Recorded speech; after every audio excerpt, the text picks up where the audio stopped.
ಕಾಯಕವಲ್ಲ ಸತ್ಯ ಶುಭವಲ್ಲದು ಕಾಯಕವಲ್ಲ ಕೃತ್ಯ ಕಾಯಕವಿಲ್ಲದವರು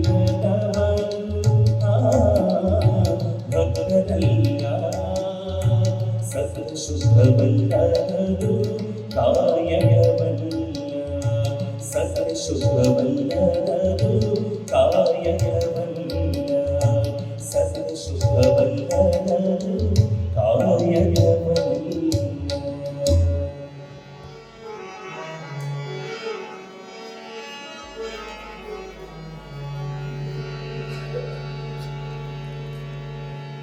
ಸತ್ಯ ಶುದ್ಧ ಕಾಯಕರಿಂದ ಬಂದ ದ್ರವ್ಯದಲ್ಲಿ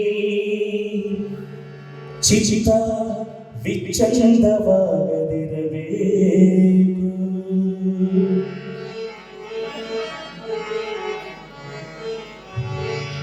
ಸತ್ಯ ಶುದ್ಧ ಕಾಯಕದಿಂದ ಬಂದ ದ್ರವ್ಯದಲ್ಲಿ ಸತ್ಯ ಶುದ್ಧ ಕಾಯಕದಿಂದ ಬಂದ ದ್ರವ್ಯದಲ್ಲಿ ಚಿಚಿತ ವಿಚಂದ ಆಗದಿರಬೇಕು.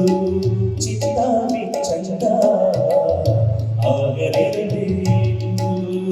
ನೇಮದ ಕೂಲಿಗೆಂದಿನ ನಿತ್ಯ ನೇಮದಲ್ಲಿ ನೇಮದ ಕೂಲಿ ಅಂದಿನ ನಿತ್ಯ ನೇಮದಲ್ಲಿ ಸಂದಿಲ್ಲದಿರಬೇಕು ಸಂದಿಲ್ಲದಿರಬೇಕು ಸಂದಿಲ್ಲದಿರಬೇಕು ಸಂದಿಲ್ಲದಿರಬೇಕು.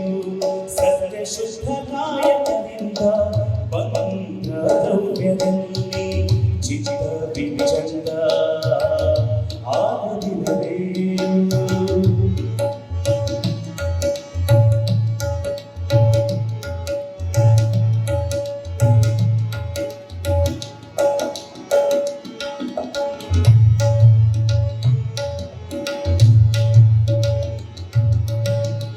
ನೇಮದ ಕೂಲಿಯ ಬಿಟ್ಟು ನೇಮದಾಸೆಗೆ ಕಾಪಿಸಿ ನೇಮದ ಕೂಲಿಯ ಬಿಟ್ಟು ನೇಮದಾಸೆಗೆ ಕಾಪಿಸಿ ದ್ರವ್ಯವಾಗಿಳಿದರೆ ತಾ ಮಾಡುವ ಸೇವೆ ನಷ್ಟವಯ್ಯ ತಾ ಮಾಡುವ ಸೇವೆ ನಷ್ಟವಯ್ಯ.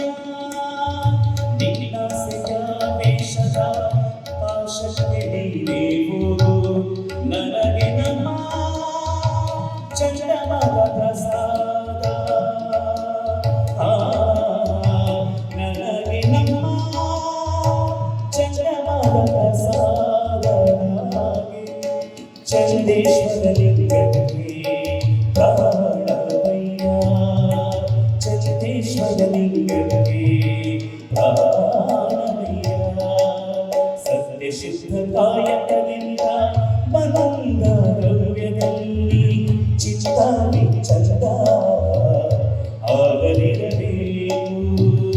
ನೇಮದ ಕೂಲಿ ಅಂದಿನ ನಿತ್ಯ ನೇಮದಲ್ಲಿ ನೇಮದ ಕೂಲಿ ಅಂದಿನ ನಿತ್ಯ ನೇಮದಲ್ಲಿ ಸಂದಿಲ್ಲದಿರಬೇಕು ಸಂದಿಲ್ಲದಿರಬೇಕು ಸಂದಿಲ್ಲದಿರಬೇಕು ಸಂದಿಲ್ಲದಿರಬೇಕು.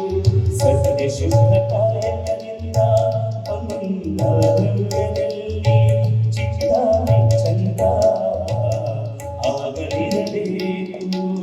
ಚಿತ್ತ ವಿಚಂದ ಆಗದಿರಬೇಕು. ಚಿತ್ತ ವಿಚಂದ ಆಗದಿರಬೇಕು.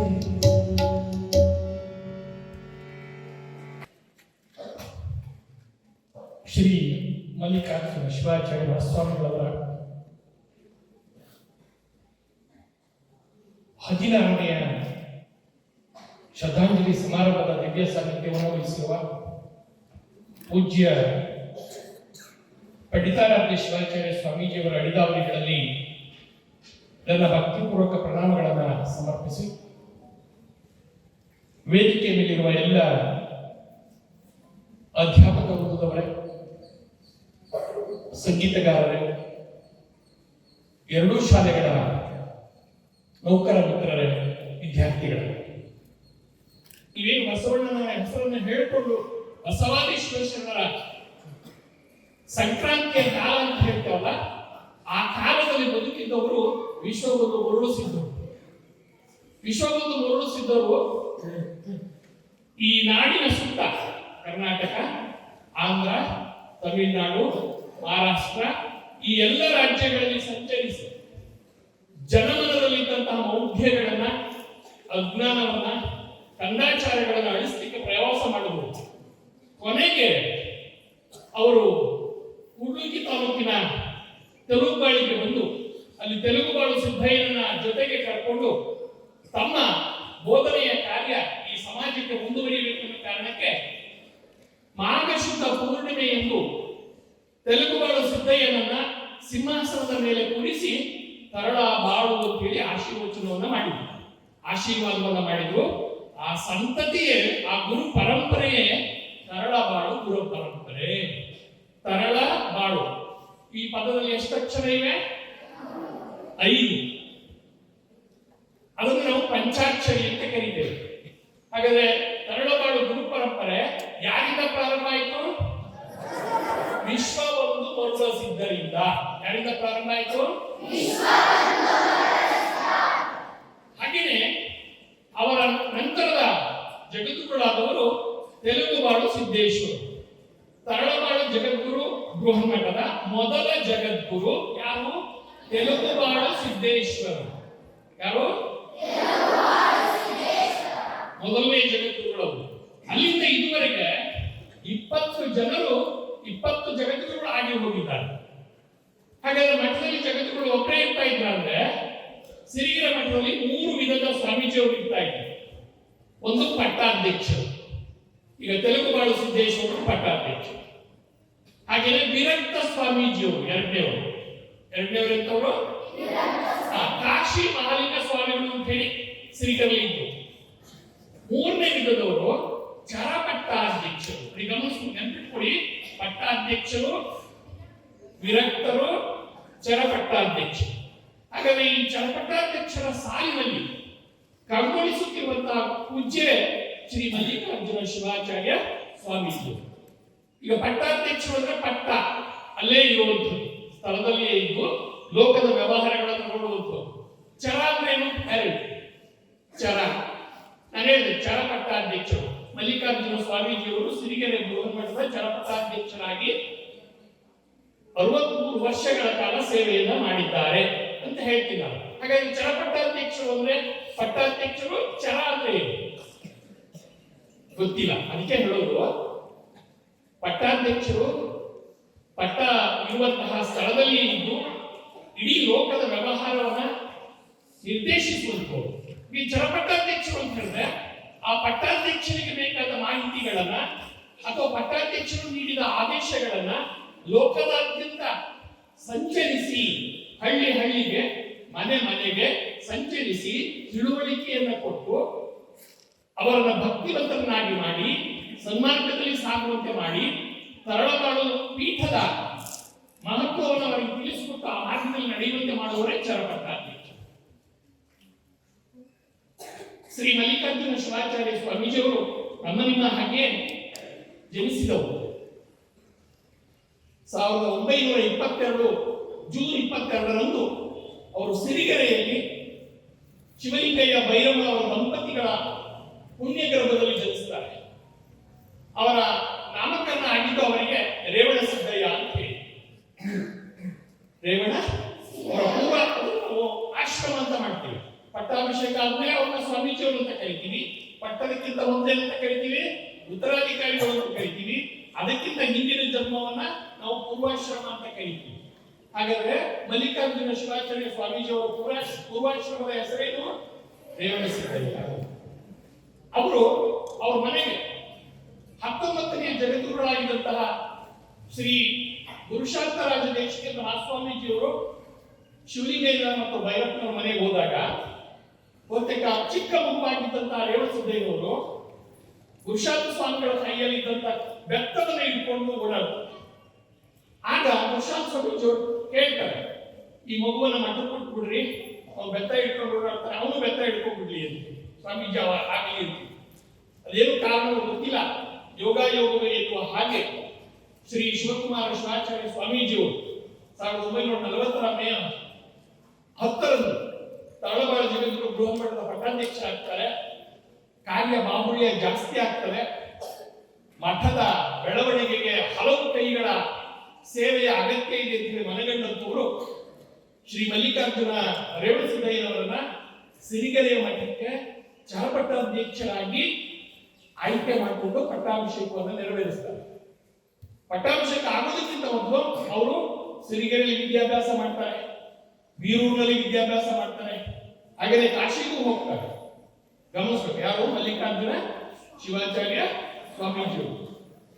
ಆ ಸ್ವಾಮೀಜಿಯವರು ಪಟ್ಟಾಭಿಷೇಕ ಆದ್ಮೇಲೆ ಶ್ರೀ ಶಿವಕುಮಾರ ಶಿವಾಚಾರ್ಯ ಸ್ವಾಮೀಜಿಯವರು ಅವರಿಗೆ ತರಳ ಬಾಳುವಂತಿಗೆ ಆಶೀರ್ವಾದ ಮಾಡಿ ಚರಪಟ್ಟಾಧ್ಯಕ್ಷರನ್ನಾಗಿಸಿದ ಮೇಲೆ ನಿಮ್ಮ ಮಂಡಗೆ ಊಹತಹೇನಲ್ಲದೆ ಹುಲ್ಲತಾರೆನ್ನು ಎನ್ನುವ ಹಾಗೆ ಅವರ ಕೀರ್ತಿಗೆ ಭಂಗ ಬಾರದಂತೆ ತನು ಮನ ಧನ ಅದರ ಜೊತೆಗೆ ಪ್ರಾಣವನ್ನು ಒತ್ತೆ ಇಟ್ಟು ಶಿವಕುಮಾರ ಶಿವಾಚಾರ್ಯ ಸ್ವಾಮೀಜಿಯವರನ್ನ ರಕ್ಷಿಸ್ತಾರೆ, ಪೋಷಿಸ್ತಾರೆ ಮತ್ತು ಈ ಸಮಾಜವನ್ನು ಬೆಳೆಸ್ತಾರೆ. ಬಹುತೇಕ ನಾವು ತನು ಕೊಡ್ತೇವೆ, ಮನ ಕೊಡ್ತೇವೆ, ಆದ್ರೆ ಪ್ರಾಣ ಯಾರು ಕೊಡ್ತಾ ಇರಲಿಲ್ಲ. ಆದ್ರೆ ಅನೇಕ ಸಂದರ್ಭಗಳಲ್ಲಿ ಪ್ರಾಣಾಪಾಯ ಬಂದರೂ ಪ್ರಾಣಕ್ಕೆ ಹೆದರದೆ ಸಮಾಜಕ್ಕಾಗಿ ತನ್ನ ಪ್ರಾಣ ಉಳಿದವರು ಸರಿ ಎನ್ನುವ ಹಾಗೆ ಈ ಸಮಾಜದಲ್ಲಿ ದುಡಿದವರು ಶ್ರೀ ಮಲ್ಲಿಕಾರ್ಜುನ ಶಿವಾಚಾರ್ಯ ಸ್ವಾಮೀಜಿಯವರು. ಅವರಿಗೆ ಮೊದಲು ಓಡಾಡಲಿಕ್ಕೆ ಆಗಲಿಲ್ಲ. ಅವರಿಗೆ ಪಟ್ಟಾಭಿಷೇಕ ಆಗಿದ್ದು 1943ರಲ್ಲಿ. ಹಾಗಾಗಿ ಆಗಲಿಲ್ಲ. ಚಕ್ಕಡಿ ಗಾಡಿ, ಬಂಡಿ, ಎತ್ತಿನ ಬಂಡಿಗಳಲ್ಲಿ ಓಡಾಡ್ತಾ ಇದ್ರು. ಹಾಗೇನೆ ಯಾವುದಾದ್ರು ಊರಿಗೆ ಹೋದ್ರೆ ಪ್ರಸಾದದ ಸಮಸ್ಯೆ ಇತ್ತು, ಪೂಜೆಯ ಸಮಸ್ಯೆ ಇತ್ತು. ಅವೆಲ್ಲವನ್ನು ನೀಗಿಸಿಕೊಂಡು ಅಲ್ಲಿತ್ತು. ಒಂದು 4 ಆಣೆಯನ್ನ 1/4 ರೂಪಾಯಿಯನ್ನ ಭಕ್ತರಿಂದ ಪಡೆಯೋದಕ್ಕೆ ತುಂಬಾ ಕಷ್ಟ ಆಗ್ತಾ ಇತ್ತು.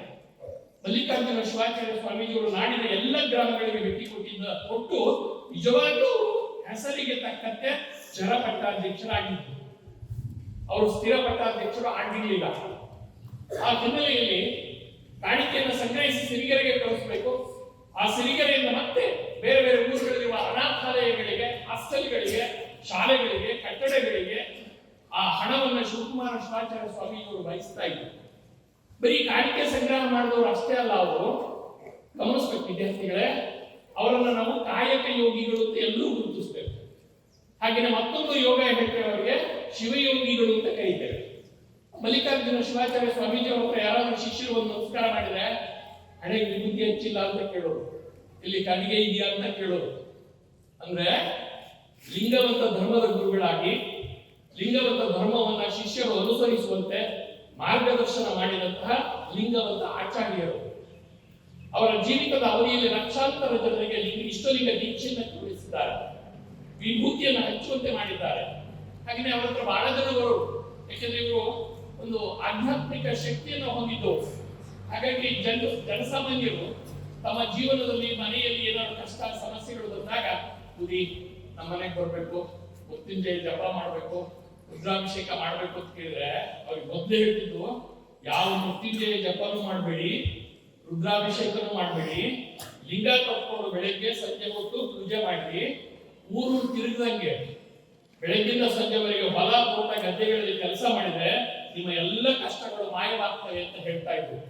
ಆದರೂ ಶಿಷ್ಯರ ಕೋರಿಕೆಯನ್ನ ಮನ್ನಿಸಿ ಅವರಿಗೆ ಬೇಸರ ಆಗದ ಹಾಗೆ ಅವರ ಮನೆಗಳಿಗೆ ಹೋಗಿ ಅಲ್ಲಿ ಇಷ್ಟಲಿಂಗ ಪೂಜೆಯನ್ನ ಮಾಡಿ ಅವರೆಲ್ಲರಿಗೂ ಇಷ್ಟಲಿಂಗ ಪೂಜೆಯನ್ನ ಮಾಡಿಸಿ ಕ್ರಿಯಾ ಪ್ರಸಾದವನ್ನು ಕೊಟ್ಟು, ಕರುಣ ಪ್ರಸಾದವನ್ನು ಕೊಟ್ಟು ಅವರಿಗೆ ಲಿಂಗ ಮಾರ್ಗದಲ್ಲಿ ನಡೆಯುವಂತಹ ತಿಳುವಳಿಕೆಯನ್ನು ಕೊಡುತ್ತಿದ್ದಂತಹ ಲಿಂಗವಂತ ಗುರುಗಳು ಅಂತ ಹೇಳಿದ್ರೆ ಶ್ರೀ ಮಲ್ಲಿಕಾರ್ಜುನ ಶಿವಾಚಾರ್ಯ ಸ್ವಾಮೀಜಿಯವರು. ಅವರ ಆಶೀರ್ವಚನದ ವಸ್ತು ಏನು ಅಂತ ಹೇಳಿದ್ರೆ ಬಸವಾದಿ ಶಿವಶರಣರ ವಚನಗಳು, ಬಸವಾದಿ ಶಿವಶರಣರ ಸಂದೇಶಗಳೇ ಅವರ ಎಲ್ಲ ಆಶೀರ್ವಚನಗಳ ವಸ್ತು. ಅವರು ನಾಮ ಲಿಂಗ ಧಾರಣೆಯಿಂದ ಹಿಡಿದು, ಲಿಂಗ ದೀಕ್ಷೆಯಿಂದ ಹಿಡಿದು, ಹಾಗೆಯೇ ಲಿಂಗ ಅಂತ್ಯ ಸಂಸ್ಕಾರದವರೆಗೆ ಅವ್ರು ಬಹಳ ಚೆನ್ನಾಗಿ ಹೇಳ್ತಾ ಇದ್ರು. ನಾವು ಲಿಂಗದಿಂದ ಬಂದಿದ್ದೇವೆ, ಲಿಂಗದ ಒಡನಾಡ್ತೇವೆ, ಮತ್ತೆ ಲಿಂಗದೊಳಗೆ ಹೋಗ್ತೇವೆ, ಇದು ಲಿಂಗವಂತ ಬದುಕಿನ ಮಾರ್ಗ ಅಂತ ಹೇಳ್ತಾ ಇದ್ರು. ಲಿಂಗವಂತರು ಅಂತ ಹೇಳಿದ್ರೆ ಹೇಗಿರ್ಬೇಕು ಅಂದ್ರೆ ಲಿಂಗ ಧಾರಣೆಯಿಂದ ಲಿಂಗದ ಜೊತೆಗೆ ನಾವು ಜನನ ಆಗ್ತದೆ, ಲಿಂಗ ಪೂಜೆಯನ್ನು ಮಾಡ್ತಾ ಮಾಡ್ತಾ ಮತ್ತೆ ನಾವು ಲಿಂಗದ ಒಳಗೆ ಹಾಕ್ತೇವೆ, ಅದು ನಿಜವಾದ ಲಿಂಗಾಯತ ಧರ್ಮ ಅಂತ ಹೇಳುವಂಥದ್ದು. ಹಾಗಾಗಿ ಅವರು ನಾನು ಆಗಲೇ ಹೇಳಿದ ಹಾಗೆ ಶಿವಯೋಗಿಗಳು. ಯೋಗ ಅಂದ್ರೆ ಕೂಡೋದು, ಒಂದಾಗೋದು, ಸೇರೋದು. ದೇವರು ಮತ್ತು ಭಕ್ತ ಬೇರೆ ಬೇರೆ ಅಲ್ಲ, ಅವೆರಡು ಒಂದಾಗುವ ಬೇರೆ ಬೇರೆ ಆಗಿರುವ ನಾವು ದ್ವೈತ ಭಾವ ಇರುವ ನಾವು ಅದ್ವೈತ ಭಾವಕ್ಕೆ ಹೋಗ್ಬೇಕು ಅನ್ನೋದು ಅವರ ತಿಳುವಳಿಕೆ ಆಯ್ತು. ಎರಡನೇದು ಅವರ ಇನ್ನೊಂದು ವಿಶೇಷಣ ಅಂತ ಹೇಳಿದ್ರೆ ಕಾಯಕ ಯೋಗಿ. ಅವರು ಶಿವಯೋಗಿಗಳು ಆಗಿದ್ರು, ಕಾಯಕ ಯೋಗಿಗಳು ಆಗಿದ್ರು. ವಚನಕಾರರಲ್ಲಿ ನಾವು ಸಿದ್ದರಾಮೇಶ್ವರರನ್ನ ಕಾಯಕ ಯೋಗಿ ಅಂತ ಕರೀತೇವೆ. ಹಾಗೆಯೇ ನಮ್ಮ ಮಠದಲ್ಲಿ ಎಲ್ಲ ಗುರುಗಳು ಕಾಯಕವನ್ನ ಮಾಡಿದ್ರು ಸಹ ವಿಶೇಷವಾಗಿ ಶ್ರೀ ಮಲ್ಲಿಕಾರ್ಜುನ ಶಿವಾಚಾರ್ಯ ಸ್ವಾಮೀಜಿಯವರನ್ನ ಕಾಯಕ ಯೋಗಿಗಳು ಅಂತ ಕರೀತೇವೆ. ಯಾಕೆ ಅಂತಂದ್ರೆ ಅವರು ಈ ಮಠಕ್ಕೆ 100 ಎಕರೆ ತೋಟವನ್ನ ಮಾಡಿದ್ದಾರೆ. ಬೆಳಗಿನಿಂದ ಗಮನಿಸಬೇಕು ವಿದ್ಯಾರ್ಥಿಗಳೇ, ನೀವಾದ್ರೂ ಕಾಯಕ ಮಾಡ್ತೀರಿ, ನಾನು ನೋಡಿದೀನಿ, ಕಸ ಗುಡಿಸ್ತೀರಿ, ಹಾಗೆಯೇ ಹಸುಗಳನ್ನ ಸಾಕ್ತೀರಿ, ಎಲ್ಲ ಕೆಲಸಗಳನ್ನ ಮಾಡ್ತೀರಿ. ಪೂಜ್ಯರು ಬೆಳಗಿನಿಂದ ಸಂಜೆವರೆಗೆ ತೋಟದಲ್ಲಿ ನಿಂತು ತೋಟಕ್ಕೆ ಮಣ್ಣು ಹೊಡಿಸ್ತಾ ಇದ್ರು, ಗಿಡಗಳನ್ನು ನಡೆಸ್ತಾ ಇದ್ರು, ಅವರಿಗೆ ಆ ಗಿಡಗಳಿಗೆ ನೀರಾವರಿ ಮಾಡಿಸ್ತಾ ಇದ್ರು.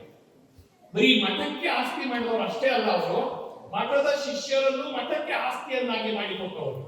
ಹಳ್ಳಿ ತಿರುಗುವುದರ ಮೂಲಕ ತರಳಬಾಳು ಪರಂಪರೆಯ ಬೆಳಕನ್ನ ಎಲ್ಲ ಮನೆಗಳಿಗೆ ತಲುಪಿಸಿ ತರಳಬಾಳು ಪರಂಪರೆ ಇಡೀ ರಾಜ್ಯದಲ್ಲಿ ಪಸರಿಸುವಂತೆ ಮತ್ತು ಬೆಳಗುವಂತೆ ಮಾಡಿದಂತ ಪೂಜ್ಯರು. ಹಾಗಾಗಿ ಅವರು ಕಾಯಕ ಯೋಗಿಗಳು. ಅವರು ಪ್ರಸಾದ, ಆಮೇಲೆ ಇನ್ನೊಂದು ಗಮನಿಸಬೇಕು, ಅವರು ನಿಜವಾಗಿಯೂ ಯೋಗಿಯ ಲಕ್ಷಣವನ್ನು ಹೊಂದಿದ್ದು. ಒಂದು ಸಣ್ಣ ಜನಪದ ಮಾತು ನಿಮಗೆಲ್ಲರಿಗೂ ಗೊತ್ತಿಲ್ಲ, ಅದನ್ನೇ ಹೇಳ್ತೀನಿ. ಒಂದೊತ್ತು ಉಂಡವನು ಯೋಗಿ, ಒಂದೊತ್ತು ಉಂಡವನು, ಎರಡೊತ್ತು ಉಂಡವನು ಭೋಗಿ, ಮೂರೊತ್ತು ಉಂಡವನು ರೋಗಿ, ನಾಲ್ಕೊತ್ತು ಉಂಡವನು ಒತ್ತುಕೊಂಡು ಹೋಗಿ. ಎಲ್ಲಿಗೆ? ಆಸ್ಪತ್ರೆಗೆ, ಇಲ್ಲ ಅಂದ್ರೆ ಸ್ಮಶಾನ. ಆಸ್ಪತ್ರೆಗೆ ಇಲ್ಲ ಅಂದ್ರೆ ಅವರ ಸನ್ಯಾಸದ ನಂತರ ದಿನಕ್ಕೆ 1 ಹೊತ್ತು ಪ್ರಸಾದ ಸ್ವೀಕರಿಸಿದಂತಹ ಯೋಗಿಗಳು. ಹಾಗೆಯೇ ಆಸನ ಯೋಗಿಗಳನ್ನ ಮಾಡ್ತಾ ಇದ್ರು. ಬೆಳಗ್ಗೆ ಅವರು ಲಿಂಗ ಪೂಜೆಗೆ ಮೊದಲು ಆಸನಗಳನ್ನ ಹಾಕ್ತಾ ಇದ್ರು, ಸೂರ್ಯ ನಮಸ್ಕಾರವನ್ನು ಮಾಡ್ತಾ ಇದ್ರು. ಹಾಗೆಯೇ ಹೊಲ ತೋಟ ಗದ್ದೆಗಳಿಗೆ ಹೋಗ್ತಾ ಇದ್ರು, ಶಿಷ್ಯರ ಮನೆಗಳಿಗೆ ಹೋಗ್ತಾ ಇದ್ರು, ಶಿಷ್ಯರ ಮನೆಯ ಕತ್ತಲೆಯನ್ನು ತೊಳೆಯುವಂತ ಕೆಲಸವನ್ನು ಮಾಡ್ತಾ ಇದ್ರು. ಹೀಗಾಗಿ ಈ ಬಹುತೇಕ ಕೋಟ್ಯಾಂತರ ರೂಪಾಯಿ ಇವತ್ತೇನಾದ್ರು ಸಿರಿಗೆರೆ ಮಠಕ್ಕೆ ಕೃಷಿ ಇಲಾಖೆಯಿಂದ ಕೃಷಿ ಕಾರಣಕ್ಕಾಗಿ ಆದಾಯ ಬರ್ತಾ ಇದೆ ಅಂತ ಹೇಳಿದ್ರೆ ಅದಕ್ಕೆ ಮೂಲ ಕಾರಣವು ಶ್ರೀ ಮಲ್ಲಿಕಾರ್ಜುನ ಶಿವಾಚಾರ್ಯ ಸ್ವಾಮೀಜಿ. ಹಾಗೆಯೇ ಇಲ್ಲಿಯೂ ಸಾಡಿಹಳ್ಳಿಯಲ್ಲೂ ಸಹ 2000 ತೆಂಗಿನ ಗಿಡಗಳನ್ನ ನಡೆಸಿ ತೋಟ ಮಾಡಿ ಬೆಳೆಸಿದವರು ಶ್ರೀ ಮಲ್ಲಿಕಾರ್ಜುನ ಶಿವಾಚಾರ್ಯ ಸ್ವಾಮೀಜಿಯವರು. ಅವರಿಗೊಂದು ದೂರದೃಷ್ಟಿಯ ಕನಸಿತ್ತು. ಸಿರಿಗೆರೆಯ ಶಾಖಾ ಮಠಗಳು ಯಾವ ಗ್ರಾಮಗಳಲ್ಲಿದ್ದಾವೋ ಅಲ್ಲಿ ಪದವಿ ಪೂರ್ವ ಕಾಲೇಜುಗಳಿರಬೇಕು, ಪ್ರೌಢಶಾಲೆಗಳಿರಬೇಕು, ಅನಾಥಾಲಯಗಳಿರಬೇಕು. ಆ ಮೂಲಕ ತರುಣರ ಬಾಳನ್ನ ಹಸನುಗೊಳಿಸಬೇಕು ಅಂತ ಮಹತ್ವದ ಉದ್ದೇಶವನ್ನು ಹೊಂದಿದ್ದವರು. ಆದ್ರೆ ಯಾವುದೋ ಕಾರಣಕ್ಕೆ, ವ್ಯಾವಹಾರಿಕ ಕಾರಣಕ್ಕೆ ಸಾಣೆಹಳ್ಳಿಗೆ ಬರಬೇಕಂತ ಪದವಿ ಪೂರ್ವ ಕಾಲೇಜು ಸಹ ಮಠದಿಂದ ಬರಲಿಲ್ಲ ಅನ್ನೋದು ಬೇರೆ ವಿಷಯ. ಆದರೂ ಸಹ ಅವರೆಲ್ಲರಿಗೂ ಹೇಳ್ತಾ ಇದ್ರು, ಎಲ್ಲಿ ಶಾಖಾ ಮಠಗಳಿದ್ದಾವೋ ಅಲ್ಲಿ ಪ್ರೌಢಶಾಲೆ ಇರಬೇಕು, ಪದವಿ ಪೂರ್ವ ಕಾಲೇಜು ಇರಬೇಕು, ಹಾಗೆಯೇ ವಿದ್ಯಾರ್ಥಿ ನಿಲಯಗಳಿರಬೇಕು. ಆ ವಿದ್ಯಾರ್ಥಿ ನಿಲಯಗಳಲ್ಲಿ ಬೆಳೆದ ಮಕ್ಕಳು ಈ ನಾಡಿನ ಕಿರಣಗಳಾಗಿ ಈ ನಾಡನ್ನ ಬೆಳಗಬೇಕು ಎನ್ನುವ ಮಹತ್ವದ ಆಶಯವನ್ನ ಹೊಂದಿದ್ದವರು. ಆ ಹಿನ್ನೆಲೆಯಲ್ಲಿ ಮಲ್ಲಿಕಾರ್ಜುನ ಶಿವಾಚಾರ್ಯ ಸ್ವಾಮೀಜಿಯವರು ಜನನಾಗಿದ್ದು 1922, ಲಿಂಗೈಕ್ಯರಾಗಿದ್ದು 2009. 2009ರಲ್ಲಿ 1922ನ್ನ ಕೈಲಿ 87 ವರ್ಷಗಳ ಕಾಲ, ಅದನ್ನು ವಿಶೇಷವಾಗಿ ಅವರು ಸ್ವಾಮೀಜಿಯವರಾಗಿ 63 ವರ್ಷಗಳನ್ನು ಕಳೆದವರು. ಗಮನಿಸಬೇಕು, ನಾವು ನಿವೃತ್ತಿ ಆಗೋದು 60 ವರ್ಷಕ್ಕೆ, ಆ 60 ವರ್ಷದ ಅವರು ಸನ್ಯಾಸ ಜೀವನವನ್ನ ಸನ್ಯಾಸಿಯಂತೆಯೇ ಕಳೆದವರು. ನನ್ನ ಜೊತೆಗೆ ಅವರ ಪೂರ್ವಾಶ್ರಮ ತಮ್ಮನ ಮಗ ಸದಾಶಿವ ಅಂತ ಓದ್ತಾ ಇದ್ರು. ನಾನು ಮಠದಲ್ಲೇ ಬೆಳೆದವರು, ಮಠದ ಪ್ರಸಾದವನ್ನು ಮುಂದೆ ಆಶ್ರಯದಲ್ಲಿ ಬೆಳೆದ ಅಕ್ಷರ ಕಲಿತವರು. ನಮ್ಮ ಜೊತೆ ಗೆಳೆಯನಾಗಿ ಮಠಕ್ಕೆ ಬಂದರು. ಯಾಕೆ ಬಂದರೆ ಬರಬೇಡ ಅಂತ ಹೇಳು ಅಂತ ಹೇಳ್ತಾ ಇದ್ರು. ಗಮನಿಸ್ಬೇಕು, ಇದು ನಾನು ಹಿರಿಯಾಗಿ ಕೇಳಿಸ್ಕೊಂಡಿರೋದು. ಅವ್ರಿಗೊಂದು ಫೀಸ್ ಕಟ್ಟಲಿಕ್ಕೆ ಕೇಳಿದ್ರೆ ನಾವೇನು ಕೊಡೋದು, ಇಲ್ಲಿ ಬರ್ಕೊಡೋದವ್ರು ಬರಬಾರ್ದು, ನೀನು ಕರ್ಕೊಂಡು ಬರಬೇಡ, ಇಲ್ಲ ನೀನೇನಾರ ಕರ್ಕೊಂಬಂದ್ರೆ ಇನ್ನೊಂದು ಮಠದಿಂದ ಹೊರಗಾಗ್ತೀವಿ ಅಂತ ಹೇಳ್ತಾ ಇದ್ರು. ಗಮನಿಸ್ಬೇಕು, ಸನ್ಯಾಸವನ್ನ ಸಮಾಜಕ್ಕಾಗಿ ಸಮರ್ಪಣಾ ಭಾವದಿಂದ ಸವಿಸಿದ ಮಹಾಸಂತರು ಶ್ರೀ ಶಿವಕುಮಾರ ಶಿವಾಚಾರ್ಯ ಸ್ವಾಮೀಜಿಯವರು ಅಂತ ಹೇಳ್ತಾ, ವಿದ್ಯಾರ್ಥಿಗಳು ನಾನು ನಿಮ್ಗೊಂದು ಮಾತು ಹೇಳ್ತೀನಿ, ವಿದ್ಯಾಭ್ಯಾಸ ಮಾಡಿ, ಓದೋದನ್ನ ಕಲಿಯಿರಿ, ಬರೆಯೋದನ್ನ ಕಲಿಯಿರಿ, ಅದ್ರ ಜೊತೆಗೆ ನಾವು ಕಲಿಯಲೇಬೇಕಾದಂತೂ ಕೆಲಸ ಮಾಡುವುದನ್ನ ಕಲಿಯಿರಿ. ಹಳ್ಳಿ ಒಂದು ಮಾತು ಹೇಳ್ತಾರೆ, ಕೆಲಸವಿಲ್ಲದ ಬಡಗಿ ಮಗುವಿನ ಬೆನ್ನು ಕೆತ್ತಿದ, ಕೆಲಸವಿಲ್ಲದ ಬಡಗಿ. ಹಾಗಾಗಿ ನಮ್ಮ ಶರೀರ ವಜ್ರಕಾಯ ಆಗಬೇಕು ಅಂತ ನಾವು ಕೆಲಸ ಮಾಡಬೇಕು, ನಮ್ಮ ಶರೀರ ನಿರೋಗಿ ಆಗಿರ್ಬೇಕು ಅಂತ ಹೇಳಿ ನಾವು ಕೆಲಸ ಮಾಡಬೇಕು. ಆ ಕೆಲಸವನ್ನು ಸತ್ಯಶುದ್ಧದಿಂದ ಮಾಡಿದ್ರೆ ಅದನ್ನ ಕಾಯಕ ಅಂತ ಕರೀತೇವೆ. ಕಾಯಕ ಮಾಡೋದ್ರಿಂದ ಊಟ ಮಾಡಿದ ಅನ್ನ ಜೀರ್ಣ ಆಗ್ತದೆ, ಆ ಜೀರ್ಣ ಆಗಿದ್ದು ರಕ್ತ ಆಗ್ತದೆ, ರಕ್ತ ಆಗಿದ್ದು ಶಕ್ತಿ ಆಗ್ತದೆ, ಶಕ್ತಿ ಆಗಿದ್ದು ನಮ್ಮ ಅಭಿವೃದ್ಧಿಗೆ ಸಹಾಯಕ ಆಗ್ತದೆ. ವಿದ್ಯಾರ್ಥಿಗಳೇ, ಅದು ಮಠ ಇರಲಿ ಮನೆ ಇರಲಿ, ದಿನಕ್ಕೊಂದಷ್ಟು ಗಂಟೆಗಳ ಕಾಲ ಕೆಲಸವನ್ನು ಮಾಡಿದ್ರೆ ನಿಮಗೆ ಆರೋಗ್ಯ ವೃದ್ಧಿ ಆಗ್ತದೆ, ಆಯುಷ್ಯ ವೃದ್ಧಿ ಆಗ್ತದೆ, ಆಸ್ಪತ್ರೆಗೆ ಹೋಗೋದನ್ನು ತಪ್ಪಿಸ್ಕೊಳ್ತೀರಿ. ಇದನ್ನು ತಪ್ಪಿಸಿಕೊಂಡವರು ಶ್ರೀ ಮಲ್ಲಿಕಾರ್ಜುನ ಶಿವಾಚಾರ್ಯ ಸ್ವಾಮೀಜಿಯವರು. ಒಂದು ಹೊತ್ತು ಊಟ ಮಾಡಿದವರು ದಿನ 365 ದಿನಗಳು ಸಹ ಹೊಲ ಗದ್ದೆ ತೋಟಗಳಲ್ಲಿ ಕೆಲಸ ಮಾಡಿದವರು. RCC ಹಾಕುವಾಗ ಅವರು ಬೆಳಗ್ಗಿಂದ ಸಂಜೆವರೆಗೆ ನಿಂತ್ಕೊಳ್ಳೋರು. 1979ರಲ್ಲಿ ಸಿರಿಗೆರೆಯಲ್ಲಿ ಪಟ್ಟಾಭಿಷೇಕದ ಸಂದರ್ಭದಲ್ಲಿ ಆ ಕಟ್ಟಡಗಳಿಗೆ ಸಿದ್ಧಲಿಂಗೇಶ್ವರ ಮಂಟಪಕ್ಕೆ RCC ಹಾಕುವಾಗ ಬೆಳಗ್ಗಿಂದ ಸಂಜೆವರೆಗೆ ನಿಂತ್ಕೊಳ್ಳೋರು, ಪ್ರಸಾದ ಇಲ್ಲದೆ. ಅಷ್ಟೇ ಅಲ್ಲ, 21 ದಿವಸ ಆದ್ಮೇಲೆ ಸೀಲಿಂಗ್ ಕೆಳಬೇಕಲ್ಲ, ರಾತ್ರಿ ನಿಂತವರು ಬೆಳಗ್ಗೆ ನಂದಿ ಬಸ್ವರೆಗೂ ಹಾಗೆ ನಿಂತಿದ್ರು ಅದಕ್ಕೆ ಕೆಲಸಲಿಕ್ಕೆ. ಹಾಗಾಗಿ ಕಾಯಕದಲ್ಲಿ ನಿರತರಾದರೆ ಎಲ್ಲವನ್ನು ಮರೆಯಬೇಕು. ಕಾಯಕದಿಂದ ನಮ್ಮ ಕಾಯ ವಜ್ರ ಆಗ್ತದೆ, ನಿರೋಗಿ ಆಗ್ತದೆ. ಆ ಹಿನ್ನೆಲೆಯಲ್ಲಿ ನೀವೆಲ್ಲರೂ ಸಹ ಇಂದ ಸ್ವಾಮೀಜಿಯವರ ಚರಿತ್ರೆಯನ್ನು ತಿಳ್ಕೊಳ್ಳೋದ್ರ ಮೂಲಕ ನಿಮ್ಮ ಬುದ್ಧಿಯನ್ನ ಶುದ್ಧ ಮಾಡ್ಕೊಳ್ಳಿ, ನಿಮ್ಮ ಶರೀರವನ್ನ ವಜ್ರಕಾಯವನ್ನಾಗಿ ಮಾಡ್ಕೊಳ್ಳಿ. ಯಾರಾದ್ರೂ ಕೆಲಸಕ್ಕೆ ಬಂದ್ರೆ ತಪ್ಪಿಸ್ಕೋಬೇಡಿ. ಆ ಕೆಲಸವನ್ನು ಮಾಡುವ ಮೂಲಕ ನಾವೆಲ್ಲರೂ ಅವರ ಆದೇಶಗಳನ್ನ ಪಾಲಿಸೋಣ. ಕಾಯಕ ಜೀವಿಗಳಾಗಿ ಬಾಳಿದ್ರೆ ಬಹುತೇಕ ನಾವು ಅವರಿಗೆ ಸಲ್ಲಿಸಬಹುದಾದಂತಹ ನಿಜವಾದ ಶ್ರದ್ಧಾಂಜಲಿ ಅಂತ ಹೇಳ್ತಾ ನನಗೆ ಮಾತನಾಡಲಿಕ್ಕೆ ಅವಕಾಶ ಕೊಟ್ಟ ಪೂಜ್ಯರಿಗೆ ಪ್ರಣಾಮಗಳನ್ನು ಸಲ್ಲಿಸಿ ನಿಮ್ಮೆಲ್ಲರಿಗೂ ಒಂದು ನನ್ನ ಮಾತುಗಳನ್ನು ಮುಕ್ತಾಯಗೊಳಿಸುತ್ತೇನೆ.